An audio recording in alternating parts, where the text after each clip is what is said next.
when hearts cross the line. The handcuffs clicked shut around Maya's wrists, but it wasn't the cold metal that made her heart race. It was the way Officer Daniel's fingers had lingered just a moment too long against her skin. Maya was 23, reckless, and drowning in a life she hadn't chosen. Arrested for a petty theft she'd committed out of desperation rather than malice. She'd stolen groceries from a convenience store, her stomach hollow from 3 days without eating, her pride shattered into pieces she couldn't put back together. As the patrol car's engine hummed beneath her, Maya watched the older woman in the rearview mirror, catching glimpses of storm-gray eyes that seemed to see through all her carefully constructed walls. Officer Sarah Daniels was 41, with silver threading through her dark hair and lines around her eyes that spoke of years, witnessing humanity's worst moments. Yet somehow those eyes held something Maya hadn't seen directed at her in years, not judgment, but concern wrapped in curiosity. The police station smelled of bitter coffee and institutional cleaning products, harsh fluorescent lights buzzing overhead like dying insects as Sarah led Maya through the booking process with a gentleness that felt almost unbearable. Maya had learned to expect cruelty from the world, had armored herself against kindness because kindness always came with conditions, always turned into disappointment. But Sarah spoke to her quietly, her voice a low alto that reminded Maya of rainy afternoons and forgotten safety, asking questions that went beyond the standard procedure. Where are you staying? When did you last eat? Is there someone I can call for you? Each question felt like a hand reaching through the darkness Maya had wrapped around herself, and she found herself answering with an honesty that surprised them both. No, she had no home, not really. Just a friend's couch when it was available, shelters when it wasn't. No, there was no one to call, her family having cut ties 2 years ago when she'd come out, when she'd refused to pretend to be someone she wasn't.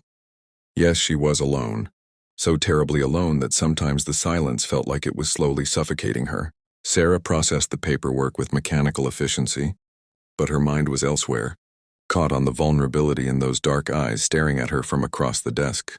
She'd been a police officer for 19 years, had processed hundreds of arrests, seen countless young people caught in cycles of poverty and poor choices, but something about Maya cracked through the professional detachment she'd built like armor around her heart. Perhaps it was the way the girl held herself, shoulders squared despite the fear, chin lifted even as her hands trembled. Perhaps it was recognizing something of herself in Maya's defiant pride, remembering another young woman who'd once felt equally lost and invisible. Sarah had her own scars, her own story of loving women in a world that hadn't always been kind about it, of building a life from the rubble of rejection and learning to be strong, enough for no one but herself. She saw the rainbow bracelet on Maya's wrist faded and fraying, and something in her chest tightened with recognition and remembered pain. The judge set a court date and released Maya on her own recognizance given the minor nature of the crime and her lack of prior record, and Sarah found herself doing something she'd never done in nearly 2 decades of police work. She waited outside the courthouse, leaning against her personal car, trying to convince herself she was just being a good person, a concerned citizen, nothing more. When Maya emerged, blinking in the afternoon sunlight like someone emerging from a cave, confusion flickered across her face at seeing the officer there, out of uniform now, wearing jeans and a soft blue sweater that made her eyes look like the ocean before a storm. Sarah heard herself offering something she hadn't planned, words tumbling out before her rational mind could stop them. A meal. Just a meal. Somewhere they could talk about resources, about shelters and food banks and job programs. Maya's instinct screamed at her to say no, to walk away, to not let anyone close enough to hurt her again. But her exhausted heart whispered something different, whispered that maybe, just maybe, this woman with the kind eyes and careful hands might be different. They sat in a small diner that smelled of grease and possibility, vinyl seats cracked with age, and over plates of scrambled eggs and toast that Maya devoured with the hunger of the truly desperate. Their stories began to unfold in the space between them. Sarah talked about her daughter, 21 now and away at college, about the divorce 8 years ago when she'd finally admitted to herself and her husband that she'd been living a lie, that the love she'd tried to force herself to feel had always been the wrong shape, pointed in the wrong direction. She spoke of the loneliness that came With being an out lesbian in a small-town police department, the careful distance she maintained from everyone, the walls she'd built, so high that sometimes she forgot what it felt like to let someone in.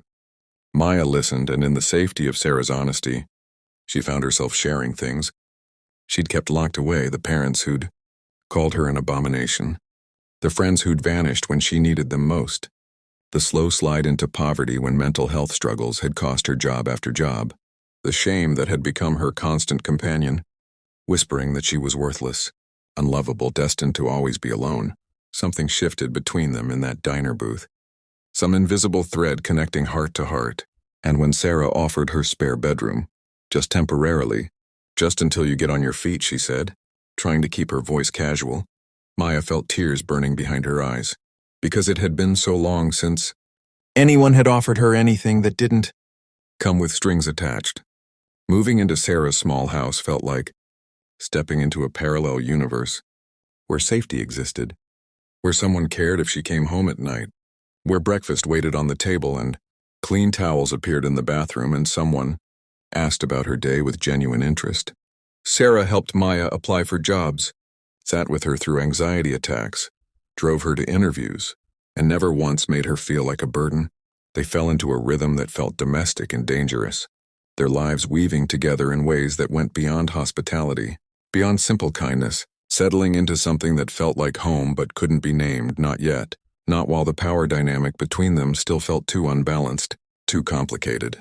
Maya got a job at a bookstore, started therapy with a counselor Sarah had helped her find, began rebuilding herself piece by careful piece, and with each day that passed, her feelings for Sarah grew more complicated, more intense, blooming like something wild and inevitable in her chest.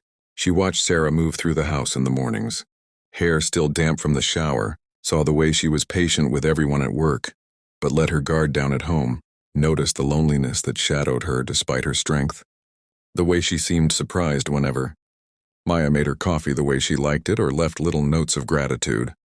Maya had never felt desire like this before. It wasn't just physical attraction, though she was achingly aware of Sarah's presence, of her hands when they accidentally brushed while cooking, of her laugh when something genuinely amused her. It was deeper than that, a wanting that encompassed everything, a need to know every part of this woman who'd saved her, who'd seen her at her worst and stayed anyway, who'd given her a chance to become someone new. Sarah fought her own feelings, with the discipline of someone who'd spent years controlling every impulse, but resistance grew harder each day. She told herself Maya was vulnerable, that any move she made would be inappropriate, that the girl was 23 for God's sake, 18 years younger, that she was probably just grateful and confused and would, leave as soon as she was stable. But then there were moments that shook her resolve. Maya dancing in the kitchen while making dinner, singing off-key to old songs, turning to smile at her with such unguarded joy that Sarah felt her heart crack open. The night they stayed up until 3 a.m, talking about everything and nothing, about fear and hope and what it meant to be brave, and Sarah had looked at Maya in the lamplight and thought, with a clarity that terrified her, that she could fall in love with this woman, might already be falling, might be too far gone to stop. The shift happened on an ordinary Tuesday evening, rain drumming against the windows, both of them curled on opposite ends of the couch watching a movie neither was really paying attention to. Maya had been living there for 3 months, had grown stronger and surer, had bloomed from the scared girl. Sarah had arrested into someone radiant with emerging confidence, but tonight vulnerability shadowed her eyes again as she turned to Sarah and said, her voice barely above a whisper, that she needed to say something, needed to be honest even if it ruined everything. Sarah's heart hammered as Maya spoke, words tumbling out in a rush, that she was grateful. Yes, but this wasn't just gratitude, that she thought about Sarah constantly, that she'd never felt this way about anyone, that she understood if Sarah didn't feel the same, understood if she needed to leave, but she couldn't keep pretending, couldn't keep hiding something that felt this real, this consuming, this terrifyingly important. Sarah sat frozen, every professional instinct screaming at her to be careful, to consider the implications, to protect them both from potential hurt. But her heart was screaming something else entirely. She thought of all the years she'd been careful, all the times she'd chosen safety over risk, all the walls she'd built that had kept her protected but also profoundly alone. She looked at Maya, really looked at her, saw not a victim she'd rescued, but a woman who'd fought her way back from the edge, who was brave enough to speak her truth even when it terrified her, who was offering something precious and rare and real. When Sarah finally spoke, her voice was rough with emotion, saying that she'd been trying not to feel this, had been fighting it because it scared her, because the power dynamic worried her, because Maya deserved someone who hadn't seen her at her lowest. But the truth was she'd been falling for weeks, maybe from that very first day, and she didn't know how to stop. Didn't think she wanted to anymore. If this story is touching your heart, if you believe in second chances and love that finds us when we least expect it, please take a moment to like this video and subscribe to our channel. Your support helps us share more stories that celebrate love in all its forms, that remind us we're never too broken to be loved, never too lost to find our way home. They moved toward each other slowly, giving each other time to pull back, time to reconsider, but neither did. When their lips met, it was gentle at first, tentative, a question and an answer, a promise and a prayer.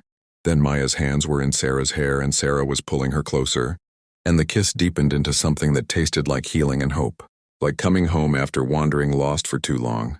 They made love that night, with a tenderness that bordered on reverence, Sarah's hands trembling as she traced the contours of Maya's body, Maya crying because it was the first-time touch. Had felt like worship rather than transaction, both of them whispering confessions in the darkness, admitting fears and dreams and all the broken pieces they'd carried alone for too long. They fell asleep tangled together, and for the first time in years, neither felt lonely, neither felt afraid, both understanding that whatever happened next, they'd face it together. The road ahead wasn't always easy. They faced judgment from some colleagues, from people who couldn't understand their connection, who saw only the circumstances of how they'd met rather than the love they'd built from honesty and trust. Sarah's daughter was supportive but cautious, needing time to adjust to her mother's new relationship. Maya struggled still with anxiety and the scars poverty had left, days when she felt unworthy of the happiness she'd found. But they learned to fight for each other, to communicate through the hard moments, to choose love even when it would have been easier to walk away.